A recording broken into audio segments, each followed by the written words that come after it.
Members of the Fourth Estate, ladies and gentlemen, good afternoon. We have a statement that we want to issue today following the general elections that were held in our country on the 9th of this month. Today, I want to address my fellow Kenyans and the international community about the 2022 Kenyan elections and the role of the Independent Election and Boundaries Commission, the IEBC, the body mandated by the Constitution and the law to conduct and manage elections.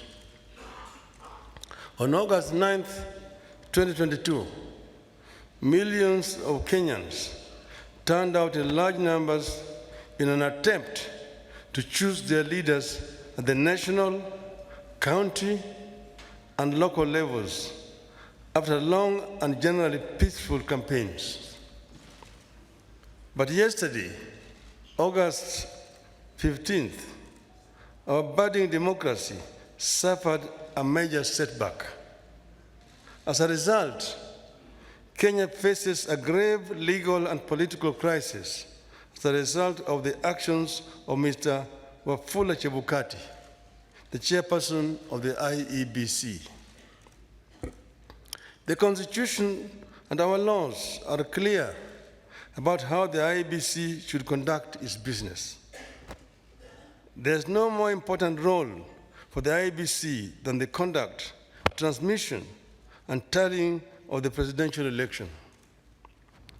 We are painfully aware of the past political biases by the IEBC that plunged this country into its darkest chapter. The terrible memories of the aftermath of the 2007 elections are still fresh in our minds. In 2017, the Supreme Court of Kenya nullified the presidential election again because of the misconduct of the IEBC. What we saw yesterday was a travesty and a blatant disregard of the Constitution and the laws of Kenya by Mr. Chebukati and a minority of IEBC commissioners.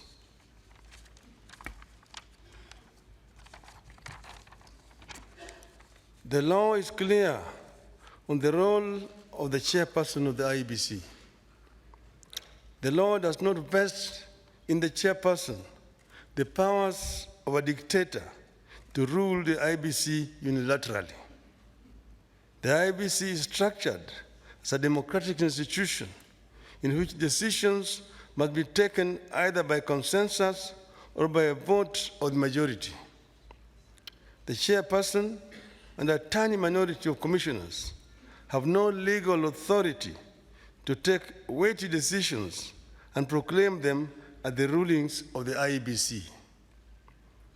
The law on the IEBC provides that unless a unanimous decision is reached, a decision on any matter before the Commission shall be by a majority of the members present and voting. I want to repeat. Unless a unanimous decision is reached, a decision on any matter before the Commission shall be by a majority of the members present and voting. In addition, the Court of Appeal in the Maina Kiai case ruled, and I quote again, reiterate, as we conclude, that there is no doubt from the architecture of the laws we have considered that the people of Kenya did not intend to vest or concentrate such sweeping and boundless powers in one individual, that is the chairperson of the appellant. That is why I and Azimio La Umoja One Kenya and the nation at large were shocked yesterday to learn that Mr. Chebukati alone decided to pronounce himself on the supposed winner of the 2022 presidential elections. We understand that only Mr. Chebukati alone had access to the tally of the presidential vote. He denied all the commissioners access to that information until he suddenly appeared before the commissioners in the late afternoon to present them with a fait accompli.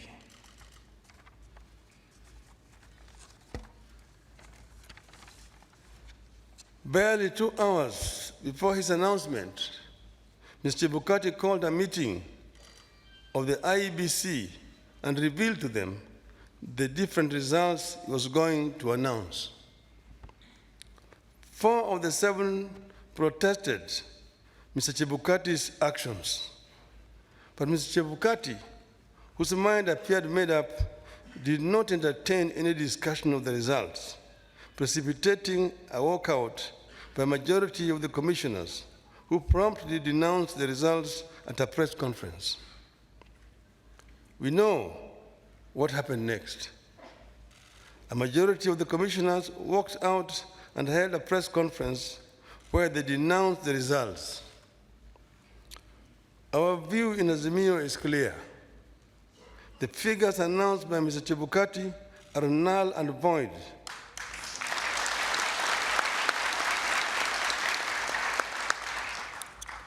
I repeat, the figures announced by Mr. Chebukati are null and void and must be quashed by a court of law.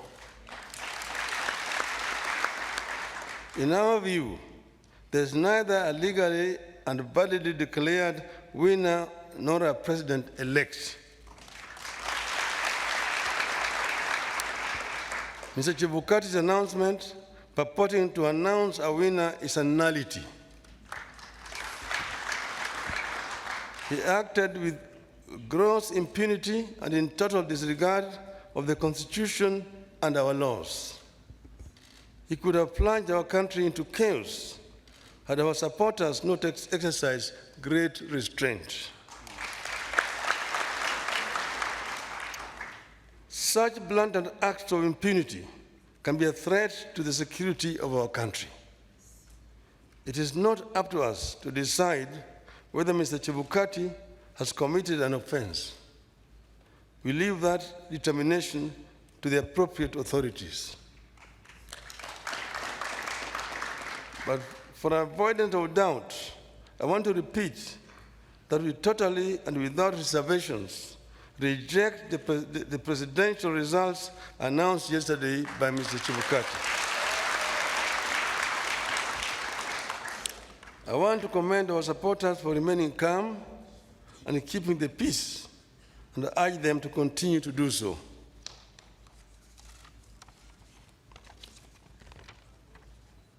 Let no one take the law into their own hands. We are pursuing constitutional and lawful channels and processes to invalidate Mr. Chebukati's illegal and unconstitutional pronouncement. We are certain that justice will prevail. I want to further commend the heroism of the 4 commissioners, the majority of the IEBC, who stood up to the bullying and the illegal conduct of Mr. Chebukati. We are proud of them and ask them not to fear anything. Kenyans are with them.